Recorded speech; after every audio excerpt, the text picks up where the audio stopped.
कुछ इलाकों पे तो होगा। और जिस तरह इंडिया, इंडोनेशिया, मलेशिया के, मगर पाकिस्तान पे इसका असर उस लेवल का नहीं होगा जिस लेवल का हम जैसे समझ रहे हैं। जी जी कुछ शुमाली इलाका जात के ऊपर जो है इस तरह का असर हो सकता है। बलोचिस्तान है, उसके साथ अफगानिस्तान की पट्टी है, जी जैसे जी, हम वहाँ पे बता हो रहे हैं। सकता है, लेकिन आज का जो टॉपिक है वो भी हमने दाऊद जी से इसी मुश्किलात में, जैसे आवाम बहुत परेशान है क्योंकि पाकिस्तान में बता रहे हैं कि अर्थक्वेक, जैसे दूसरे लफ्ज़ों में हम कह सकते हैं कि एक बहुत बड़ा ख़तरनाक ज़लज़ला आने वाला है। तो उस वजह से हमारी आवाम बहुत परेशान है। तो आज हम दाऊद जी से इसी बारे में बात करेंगे। वो अपने टैरो कार्ड की मदद से हमें बताएं या अपने अमल से बताएं, क्या वाकई ये कोई पेशन गोई सच्ची है या झूठ है। अस्सलाम वालेकुम। जी वालेकुम क्या हाल है अस्सलाम। सर, आप खैरियत से? अल्हम्दुलिल्लाह। अच्छा दाऊद जी, ये जो हैं SSGEOS एक सोलर सिस्टम जियोमेट्री सर्वे है, जो ये कंपनी है, इसका अदारा जो है हॉलैंड का, इनके एक रिसर्चर हैं जिन फ्रैंक हॉगर बर्ड्स, इन्होंने एक पेशन गोई की थी कि सीरिया में, शाम में और तुर्किया में ज़लज़ला आएगा। लोगों ने उस वक्त मतलब परवाह नहीं की, जिसकी वजह से काफ़ी लोगों का जानी और माली नुकसान हुआ। तो अब इन्होंने ये बात की है कि पाकिस्तान में भी बलूचिस्तान की जो साइड है, जिसको हम कहते हैं चमन फॉल्ट लाइन है, जहाँ कहते हैं कि दो प्लेटें हैं जो कि किसी वक्त भी जो हैं इस 24 घंटों के अंदर हिल सकती हैं। तो उस वजह से अवाम में काफ़ी इज़्तिराब है, परेशान है लोग, वैसे महंगाई से परेशान है मरने पे आए हुए हैं। तो ये ऊपर से ये जल्ज़ले का खौफ हो, उनकी रिसर्च जैसे पहले बड़ी सच्ची साबित हुई। तो आप किस तरह हमें कुछ थोड़ा अवाम को गाइड करें कि क्या आया ये वाकई पेशन को ही सच्ची साबित होगी, क्योंकि आपकी अपनी प्रोडिक्शन बड़ी सच्ची होती है। बहुत शुक्रिया।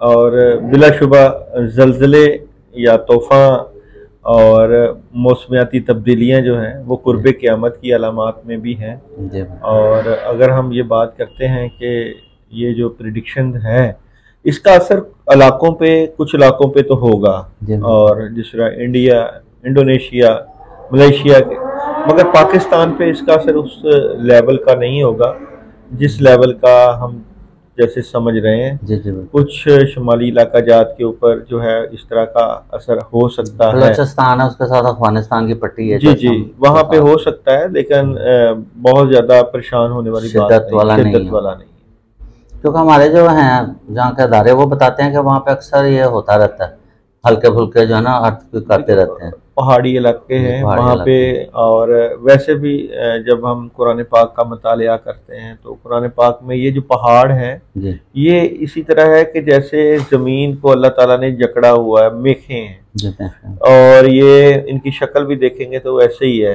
जी बिल्कुल। तो ज़ाहिर बात है कि वक्त के साथ साथ बनी नौ इंसान ने तरक्की भी की है, मगर वक्त के साथ साथ जो है हमारी गुनाहों की पादाश जी और जो ज़मीन जो है इबादत के लिए बनाई गई थी, उस ज़मीन के ऊपर जो है आदम का जो सलूक हो रहा जी है बिल्कुल। और इंसान के साथ जो सलूक हो रहा है वो इस चीज़ की तरफ इशारा करता है। अल्लाह ताला भी बल्कि इशारा करते हैं ये ज़लज़लों से, तूफ़ानों से, सैलाब से, कि आपको मेरी तरफ लौट कर आना है आना है।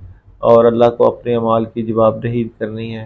तो बिल्कुल। बाज आ जाए हम अपने गुनाहों से, अपनी जो लोगों के साथ ज्यादतियों से, ये सबसे एक पहले तरफ से हकूक़ुल इशारा। इबाद का ख्याल रखें, जी बिल्कुल अपने बिल्कुल। हमसायों का ख्याल रखें, बिल्कुल किसी ऐसे। की मतलब वो ना लें हम, हाँ जी।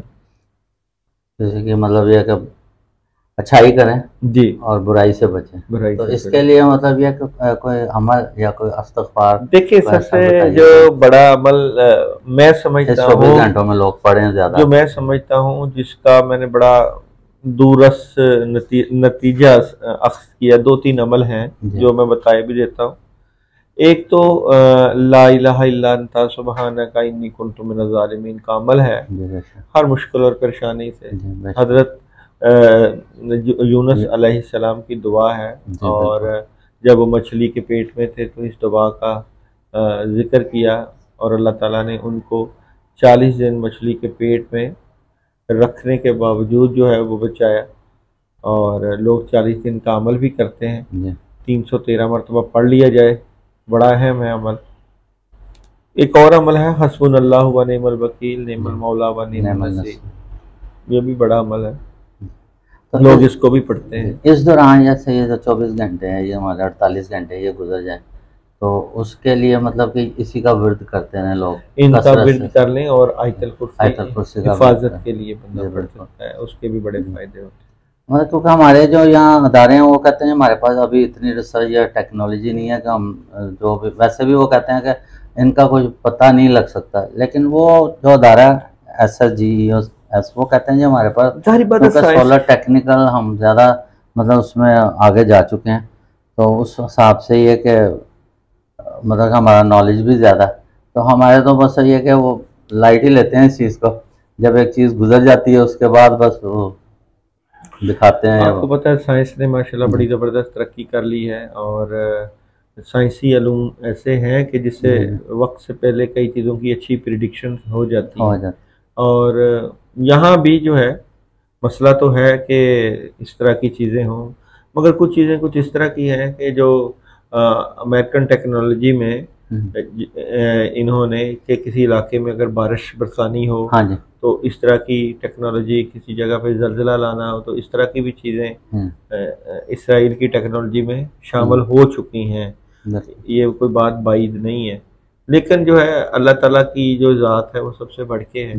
अल्लाह ताला जो है वो अपने बंदों को बचाते भी हैं, और बल्कि मैं एक बहुत साइंसदान थे, उनके पास बैठा हुआ था, तो उन्होंने बड़ी अच्छी बात की। उन्होंने कहा कि जी लोग कहते हैं जी क़यामत आएगी, बड़ी बात है क़यामत आएगी, हमने अपना एटॉमिक और हथियार ही इतने तैयार कर लिए कि खुदा ना खास्ता तहे ज़मीन एक हथियार भी जो है हाँ जो वो अगर फट गया तो इतनी तबाही आएगी कि एक के बाद दूसरा, दूसरे के बाद तीसरा। तो अल्लाह ताला ने क़यामत या ये जो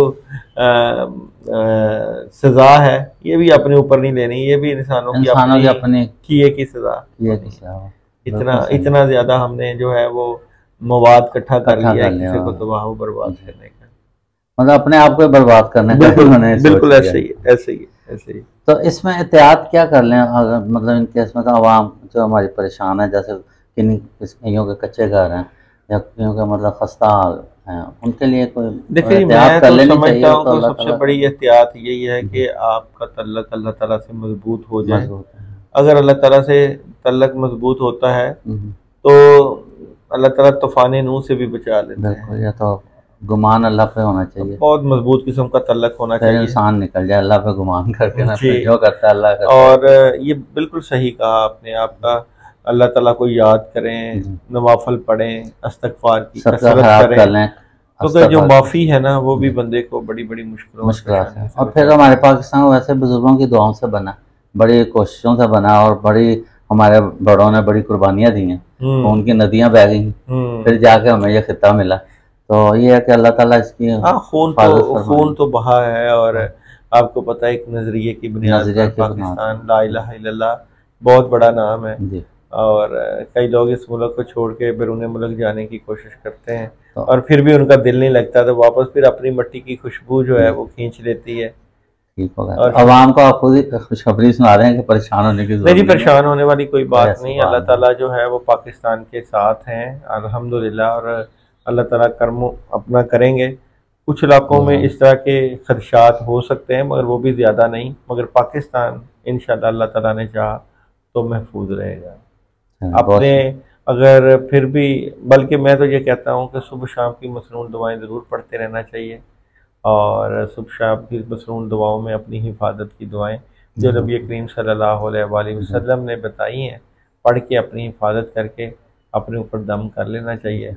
अल्लाह ताला मुश्किलों परेशानी अपने दिन का आगाज जो घर से बाहर निकलते हुए या सुबह उठते ही आयतुल कुर्सी का अपने आप को अल्लाह के सुपुर्द कर देना, चारों कोनों में अपने घर के फूक दें, तो अल्लाह ताला बड़ी रहमत करवाए, सारा दिन मतलब अच्छा गुजरेगा। चलिए इस दुआ के साथ अल्लाह ताला पाकिस्तान को जिंदा इसी तरह सलामत रखे हो, हमारी आवाम खुश हो जाए। किसी तरह बेचारे परेशान हैं, तो ऊपर से इस तरह की परेशानियाँ जब आती हैं तो बेचारे और हो जाते हैं। ज़्यादा बच्चों का साथ होता है, अपने लिए तो इंसान ज़िंदगी गुजार ही लेता है। बहुत बहुत शुक्रिया जी, आपने हमें टाइम दिया, और स्पेशली इस प्रोग्राम के लिए। तो पाकिस्तान जिंदाबाद।